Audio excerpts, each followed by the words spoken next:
back to the 3x5 Life podcast. On this podcast, we dive into mindset, habits, wellness, lifestyle change. I'll talk about a lot of different things. We do. And last week, we talked about the 5-second rule. Jessie, have you utilized the 5-second rule as of late? I know I've just been using it with the cold showers, but I've been using it with a lot of things, but there has been specific examples recently where I have just like jumped into this methodology. One being I booked a random Cyber Monday trip to Jamaica, which wasn't necessarily on my list of places that I was planning on visiting in 2022. But Bryan and I are celebrating our 10-year anniversary, and we're also both turning 40 this year. I wasn't really, when I pictured our 10-year wedding anniversary, I wasn't really picturing Jamaica. So it should have been 5, 4, 3, 2, 1, call Bryan and get his input before. Well, this is actually really ironic because I'm usually like a planner, researcher. If I book a trip or I do something, like I, look at thousands of websites and I read reviews and I'm really intentional about what I'm planning. And I was actually looking up a different vacation, and then this like deal from Sandals Resort popped up. And I was like, you know what? I'm going to 5, 4, 3, 2, 1. And I just like booked it on a whim and, asked questions later. And, now it has its own, like you walk out and you get to sit on a beach and there's nothing to do. You don't leave the resort. So he stuck with me for 4 nights and we're just going to, hang on a beach. In Jamaica. Where it's warm. I feel like we're like 20-year-old spring breakers. That's what I feel like. I feel like, whatever. Listen, you never know. Beach. It's a beach and you might be pleasantly surprised. Yes. Nothing against Jamaica. No, at all. No, I just wasn't. No, that just wasn't on our list. That's wasn't what I was visioning. It's all right. It's all right. We're just going to go with the flow on this one. Oh, man.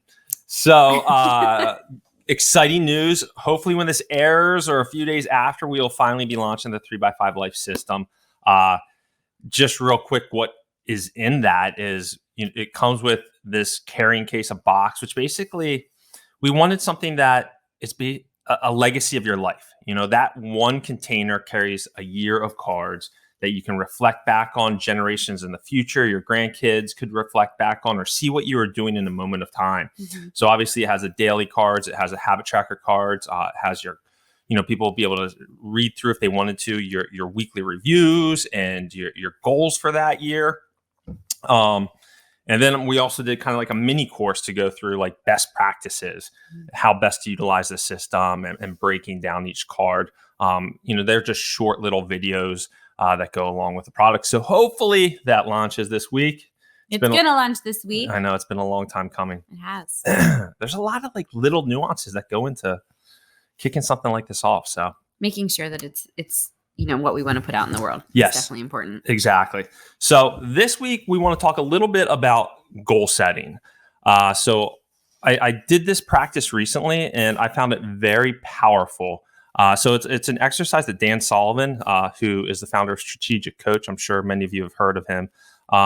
He has this practice. So instead of just going ahead and just planning your goals out for the year, he says, imagine it's 1 year from today, and you reflect back over the past year, and you realize it was the best year of your life.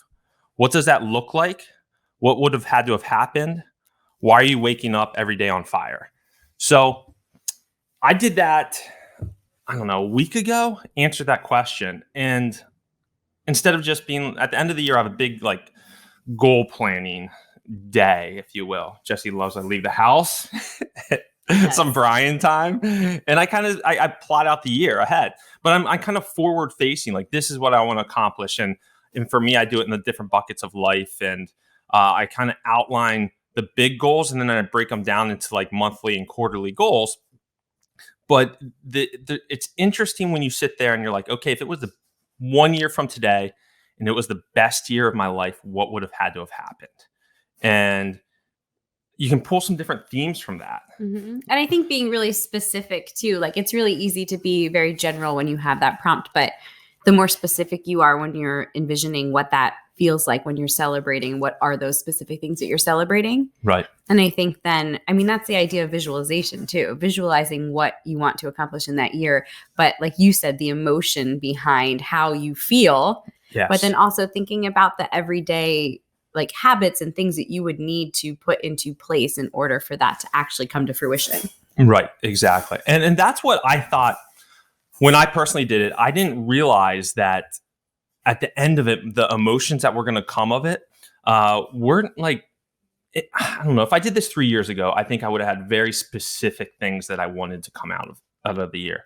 But for me this year, it was more of a feeling. It was more of, like calm contentment, how I wanted to feel at the end of the year because of how my habits were in 2022, more than just like, some marathon or some dollar amount in sales or something like that.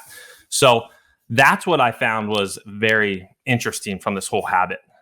So I use this prompt when I work with whoever I'm working with, when I do, professional development, whatever it is. And it's strategic in that it is a future facing question. So usually when I choreograph this type of conversation, you look at, past, present, and then future. Right. So past is, what are some things that, or like, when did you feel your best? Or when was a time that you were in alignment with your goals? Or what were some of the practices you were doing? That present question is, right now, what is something that you can do to help yourself feel like that again? But the future facing question is the money, because that's the one where you're visualizing what you are celebrating.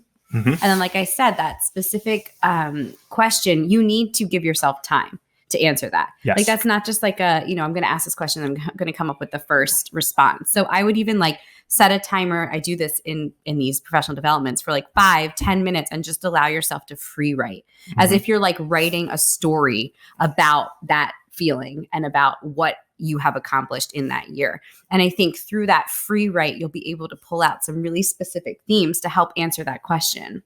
Yeah. And I mean, that's a fantastic point, because if you do this now, and that's why I wanted to do this now compared to the end of the year, then you just can marinate on those feelings that come up and those ideas that come up over the next 2 weeks before you do your New Year's resolution goals.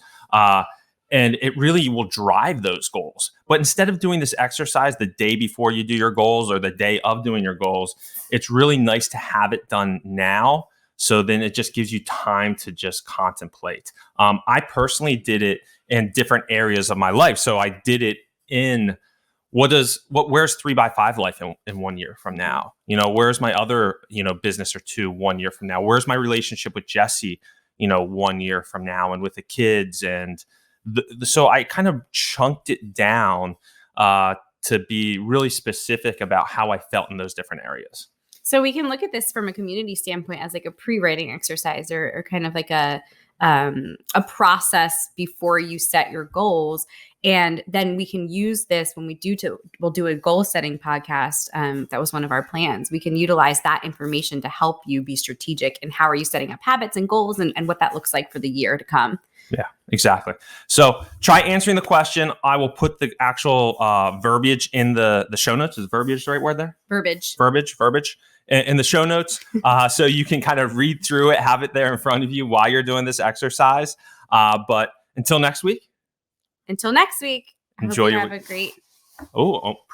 Pre-Christmas. It is like it's we're like getting close. Yeah, we're 10. Close. Try to not let the stress and overwhelm of the 9,000 things on your to-do list take over the magic of like the present right now. Just try to sink into it. We just gave them one more thing for their to-do list. Them? I know we did. Yeah. But this is a good one. Yeah, this is a good one. This one matters. Not those other things. Not shopping for grandma. Stop that. All right. Have a good one. We'll see you later. Hello world, wake me up to another good morning. Time to go.